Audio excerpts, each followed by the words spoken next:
Bienvenidos a nuestra cuarta y última sesión de este semestre de nuestro seminario del liberalismo del Centro Henry Hazlitt. Seguimos con los comentarios del libro, que es en realidad una compilación de ensayos de Friedrich von Hayek. El libro se llama Principios de un orden social liberal. Este va a ser el último comentario que hagamos de este libro este año. Esperemos seguir hablando del liberalismo el año que viene. Y hoy nos vamos a ocupar de dos textos que en realidad fueron conferencias o intervenciones de Hayek en revistas indexadas. Uno es de 1967, este texto, Constitución de un Estado Liberal, y el otro es una conferencia que pronunció en 1976. Bien, comentemos este texto sobre la separación de poderes. Hayek dice que el gran equívoco actual de la teoría democrática, cuando dice actual, está hablando a finales de los años 60, del siglo pasado, pero entonces, como hoy. Dice Hayek que el gran equívoco de la teoría democrática se encuentra en esa sustitución nefasta que hizo Juan Jacobo Rousseau ya a mediados del siglo XVIII, cuando sustituyó la opinión general por la así llamada voluntad popular. Con esta sustitución, el gobierno democrático se concibió entonces como un gobierno ilimitado, que así se entiende hoy la democracia, como un gobierno ilimitado, como la voluntad popular, es decir, la prevalencia de la mayoría. Ahora, ¿por qué es tan nefasta esa sustitución que hizo Rousseau y que luego adoptaron las teorías democráticas occidentales en el siglo XX y hasta hoy, en lo que llevamos del siglo XXI? ¿De dónde proviene la opinión general? ¿Qué es la opinión general? Que Rousseau sustituyó por lo que se llama la voluntad popular, es decir, la prevalencia de la mayoría. ¿Qué es la opinión general? Bueno, Hayek siempre habló en su obra de un plebiscito universal, es decir, una elección que hacemos entre únicamente dos opciones, un sí o un no. Digo, un plebiscito es eso. Aquí le llamamos consulta popular en Guatemala, o le pueden llamar también referendo o referéndum. Pero un plebiscito es esa escogencia que hacemos entre dos opciones, un sí y un no. A lo largo de la historia de la humanidad, particularmente desde que el hombre hace vida ciudadana, primero se vuelve sedentario, descubre la agricultura, comienza con economía excedentes y comienza a hacer vida ciudadana. Estamos hablando de hace 5.000, 6.000 años. Entonces, ese plebiscito universal al que Hayek se refiere es al hecho de que le hemos dicho que sí a ciertas conductas. Por ejemplo, a delimitar claramente qué es tuyo y qué es mío, los derechos de propiedad. Y le hemos dicho que no a conductas que son antisociales, que son nocivas para la convivencia. Entonces le hemos dicho que no al robo, al fraude, al latrocinio, al asesinato, a la agresión, al inicio del uso de la fuerza. Digo, esa es la opinión general. Entonces, sustituir ese sentido que tenemos de qué es bueno y qué es malo y que ha sido plasmado en las normas de recto comportamiento, sustituir eso por la denominada voluntad popular, que no es más que la prevalencia de una mayoría mejor organizada políticamente. Digo, esa fue la nefasta sustitución que hizo Rousseau y que lo peor es que ha sido adoptada por la teoría democrática actual. Para Hayek actual era el siglo XX, pero hoy igual. Bueno, entonces, ¿qué dice Hayek? Luego, esa es la voluntad popular, no es el gobierno bajo la ley. El gobierno bajo la ley o el Estado de Derecho es aquel en el que la maquinaria administrativa gubernamental no puede ejercer coerción o coacción sobre los individuos, con una única excepción, claro está.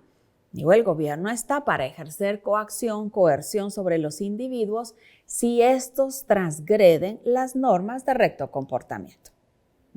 Esa es la única excepción. Tú transgredes la norma de recto comportamiento, entonces el monopolio de la fuerza que lo tiene el Estado, pues recae sobre ti, que para eso está. Y esa es la función del gobierno. Bueno, sigue analizando Hayek la separación de poderes, que es fundamento de la teoría liberal. De hecho, es la raigambre liberal, la separación de poderes. Dice, ha fallado. O sea, la separación de poderes ha fallado. ¿Por qué? Porque la evolución moderna del gobierno constitucional reunió en una misma asamblea representativa, lo que nosotros llamamos Congreso, en otros estados-nación se llama Parlamento o Asamblea, pero reunir en un mismo cuerpo representativo dos funciones distintas, la de legislar y la de gobernar, eso acabó con la separación de poderes, que es fundamento de la democracia liberal. Después veremos cómo Hayek sí es un demócrata, no más que no un demócrata doctrinario o un demócrata dogmático. Entonces dice Hayek, para alcanzar, y está entrecomillado porque es literal de lo que Hayek nos dice en este texto, para alcanzar su objetivo en un sistema democrático, la separación de poderes precisa de dos asambleas representativas distintas, diríamos dos cámaras de Congreso o dos cámaras, con funciones diferentes e independientes entre sí. Por eso la propuesta hayekiana es una asamblea con dos cámaras. Bueno, entonces la asamblea legislativa se podría llamar Senado o Cámara Alta. Esta es la función que tenía la Cámara de los Lords en Inglaterra, por ejemplo. Entonces, esa asamblea legislativa debe ocuparse de la opinión general, es decir, la opinión sobre lo que es justo. O sea, esas normas de recto comportamiento que han sido destiladas de la experiencia humana, del plebiscito universal al que hacíamos referencia hace un momento. Entonces podría ser un senado de sabios, a quienes les llama sabios Hayek, lo veremos en el próximo texto. Es un senado no partidista. Mientras que una asamblea gubernativa podría ser una cámara baja, la Cámara de los Representantes o la Cámara de los Comunes, como se llama en Inglaterra, y esa función tenía antes.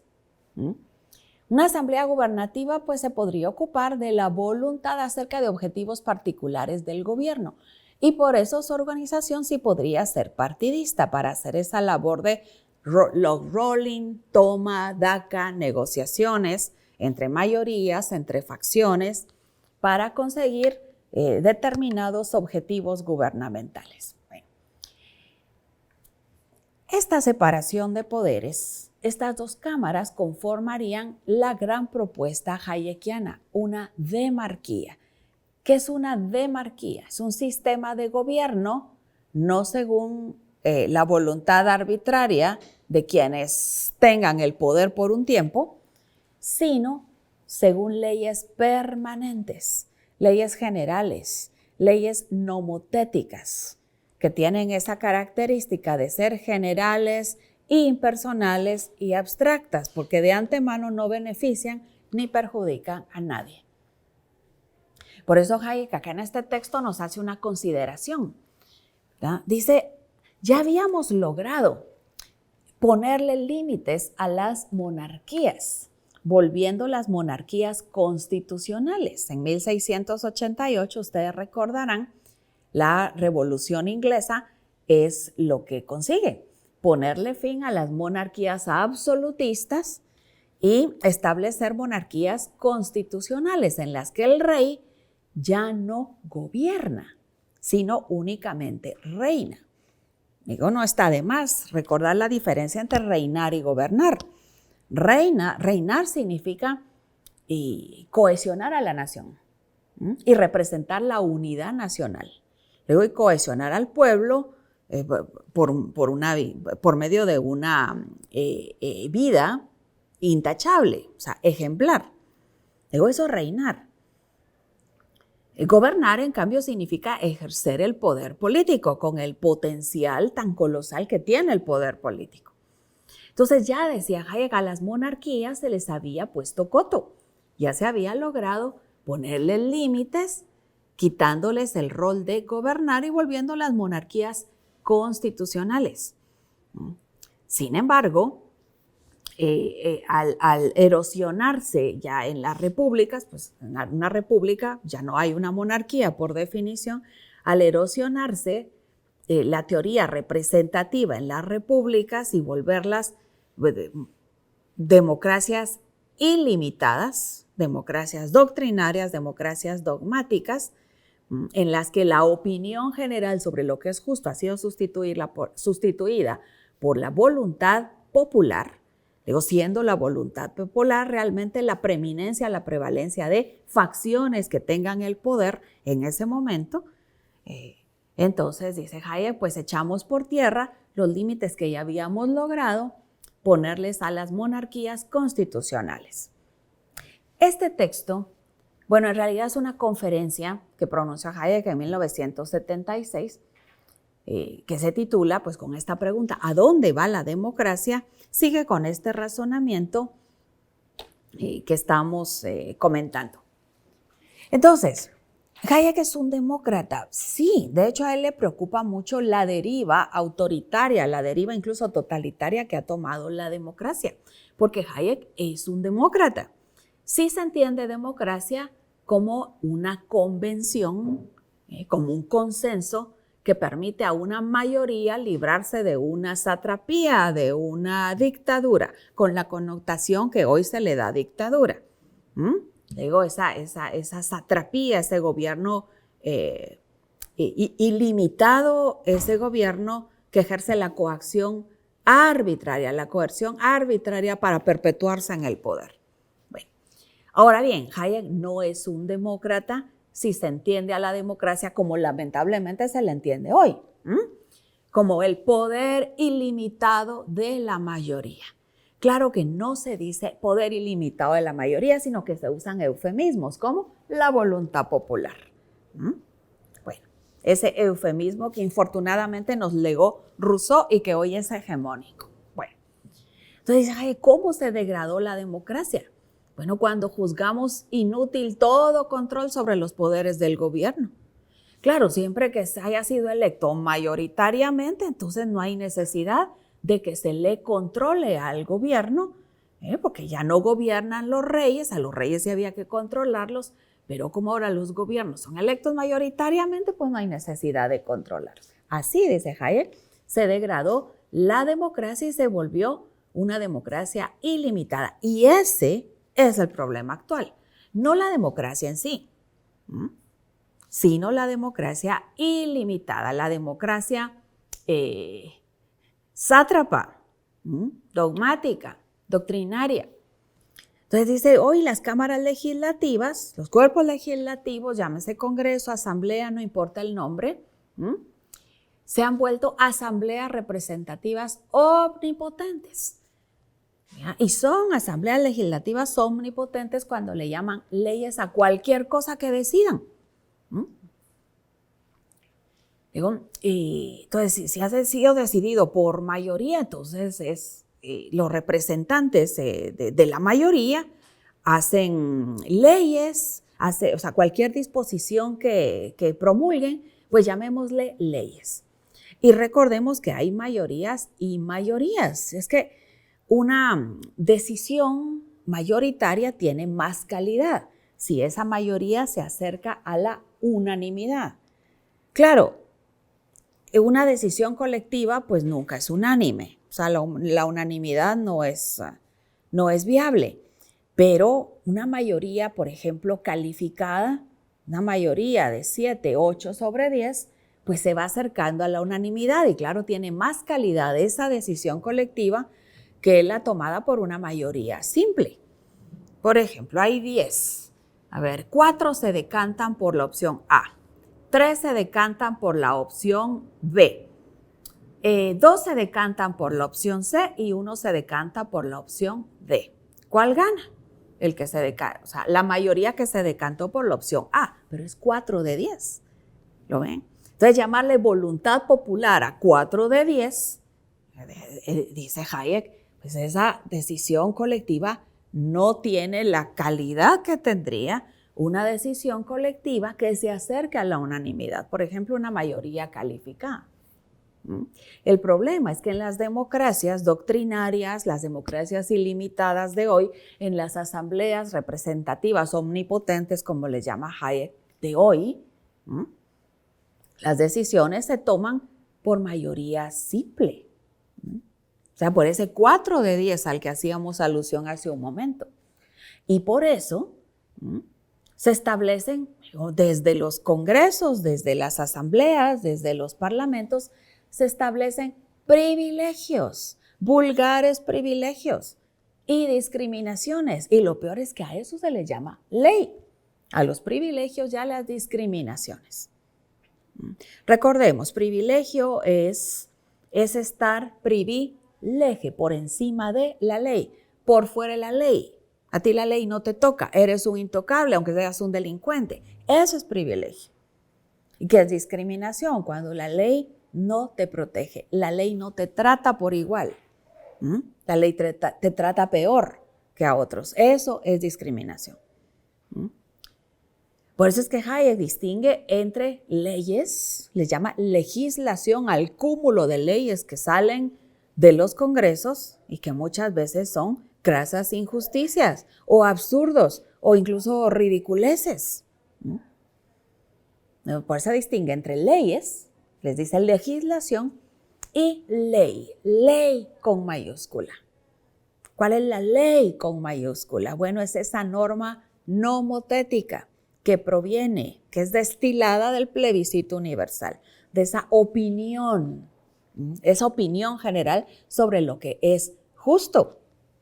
Y hoy nosotros, al ser seres racionales, los seres humanos, al tener razón y discernimiento y sentido moral, entendemos que hay líneas que no debemos traspasar y que hay conductas a las que debemos apegarnos, porque son convenientes, porque son útiles, porque favorecen la cooperación social. Esa es la ley, la norma de recto comportamiento, que ha surgido de la interacción humana, pero no del designio humano o de la decisión de alguien o de algunos. Por eso dice Hayek, acá y lo entrecomillamos, porque es literal. Debo confesar, dice Hayek, que prefiero un gobierno no democrático sometido a la ley a un gobierno democrático sin limitaciones y por tanto esencialmente arbitrario.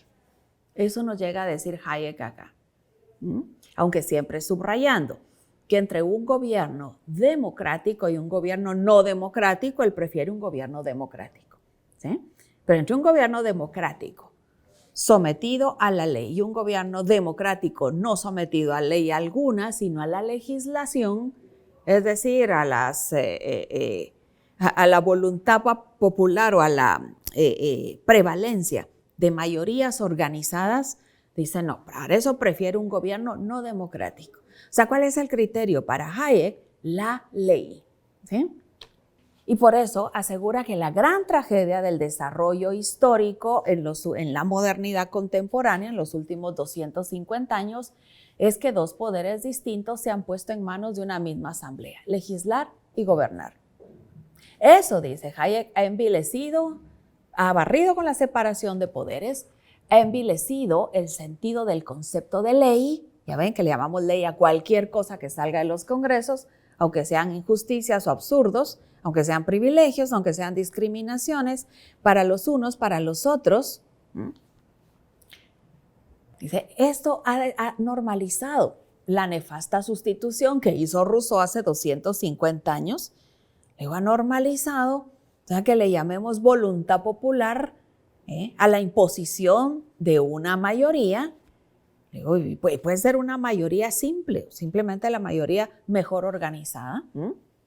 Ha normalizado la concepción de una asamblea democrática como repartidora de beneficios. Luego así se concibe al Congreso ahora, como repartidor de beneficios, como repartidor de privilegios para los allegados al poder o como repartidor de discriminaciones a los desafectos del poder.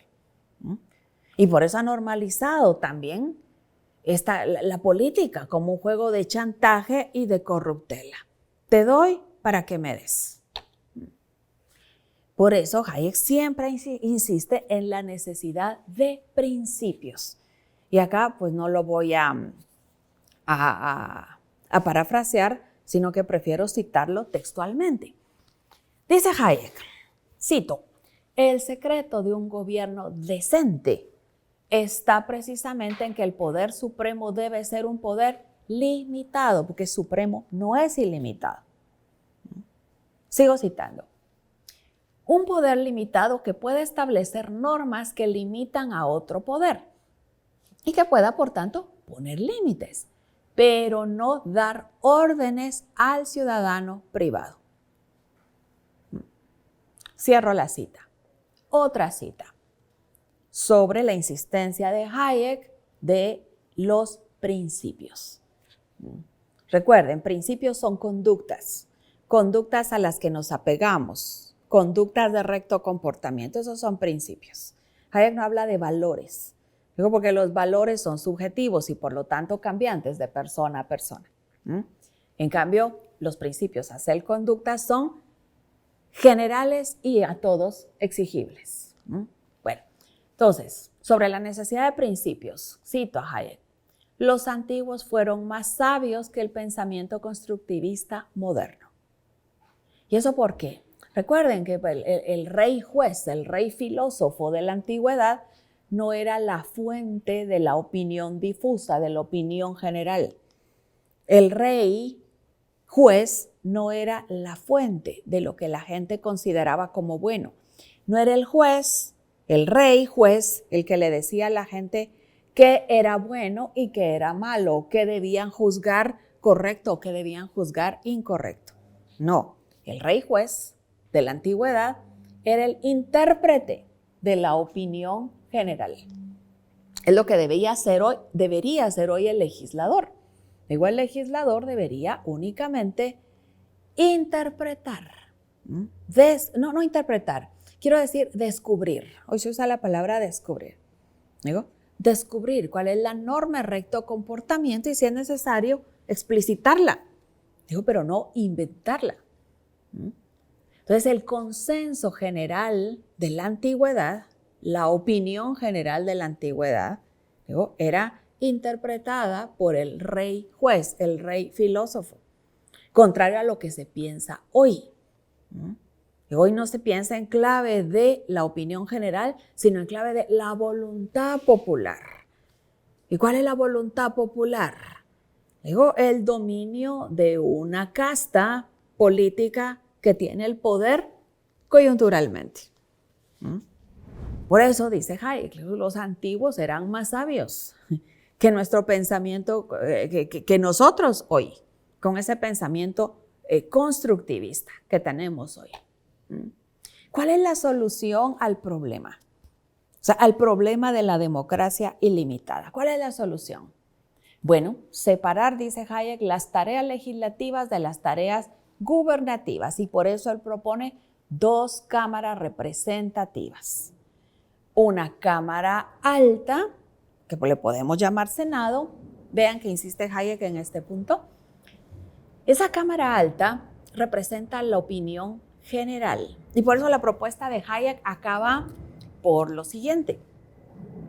Le digo, para quienes nos vean fuera de Guatemala, esto se propuso formalmente en un proyecto de reforma constitucional denominado ProReforma, hará unos 20 años, liderado por el fundador de la Universidad Francisco Marroquín, de grata y feliz memoria, para quienes fuimos sus amigos y sus discípulos, Manuel Ayau, el Muso, a quien llamábamos con cariño Muso. Pues Muso articuló formalmente este proyecto de reforma constitucional, se llamaba ProReforma. Mire, calcado y si no calcado, inspirado en buena medida en esta propuesta hayekiana. Luego proponíamos un Senado, una Cámara Alta, constituida por gente adulta, es decir, gente electa a los 45 años por un periodo de 15 años, no vitalicio, pero sí 15 años. Entonces iban a estar en esa Cámara Alta, gente de 40, elegida a sus 45 años, iba a estar en esa Cámara Alta hasta sus 60. Después de sus 60 años iba a estar 10 años en un cargo honorífico como juez quizá, o como una especie de asesor, de consultor. Luego, ¿y por qué a los 45 años? Porque a los 45 años uno ya tiene algo que demostrar, uno ya tiene una vida hecha, una carrera hecha. ¿Y por quiénes iban a ser electos esos senadores de la Cámara Alta? Bueno, pues por sus coetáneos. Es decir, uno iba a votar a lo largo de su vida solamente una vez. O sea, a los 45 años voto por mi coetáneo, alguien que tenga 45 años que va a ser mi representante en el Senado y va a estar ahí 15 años. Entonces, esa Cámara Alta, decía Hayek, debe tener el poder legislativo, es decir, la hechura, la elaboración de las leyes. O sea, no entendiendo leyes como cualquier disposición, sino como normas nomotéticas, generales, abstractas e impersonales. Y por eso el poder legislativo debe también, dice Hayek, tener a su cargo el tema fiscal.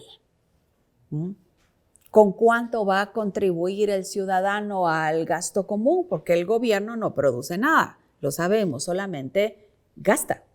Pero claro, hay que sufragar el costo de tener gobierno, pagar jueces, policías, infraestructura, en fin. Digo, eso tiene un costo y hay que sufragarlo.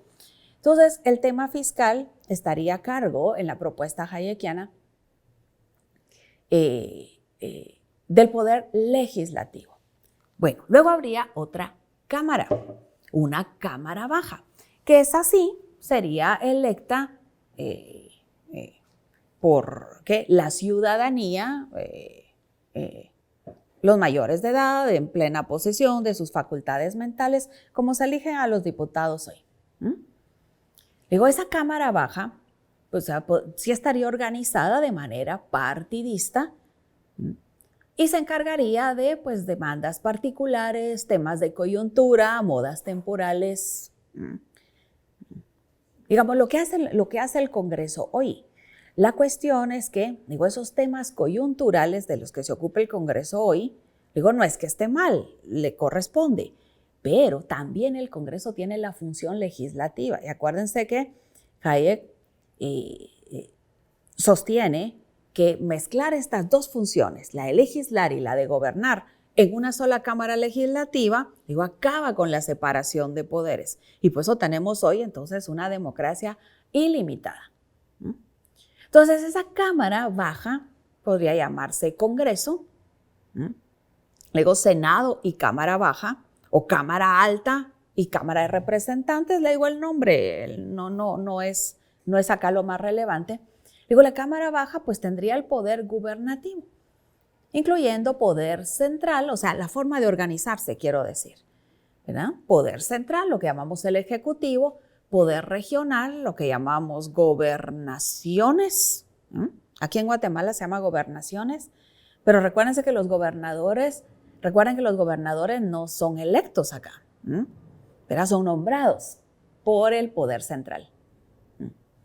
Y el poder local, que acá se llaman alcaldías, municipalidades. En otros países se llaman ayuntamientos, en fin. Luego, el poder meramente gubernativo. O sea, Hayek insiste en que hay que separar la labor legislativa de la labor gubernativa. Y por eso concluye, y lo cito, no lo parafraseo, lo cito.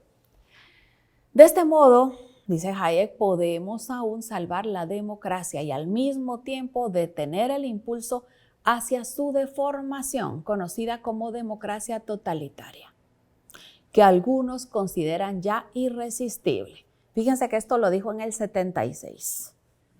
Hayek fue profético, lamentablemente. Y hoy se entiende democracia como el poder limitado de la mayoría coyuntural. Fue profético, pero no hay que dejarse llevar por la frustración, porque las pautas que nos dio Hayek, las propuestas que nos formuló, son factibles, nos dan criterio y por eso su difusión y su promoción bien valen nuestro esfuerzo. En una propuesta concreta sería resucitar Prorreforma, por ejemplo.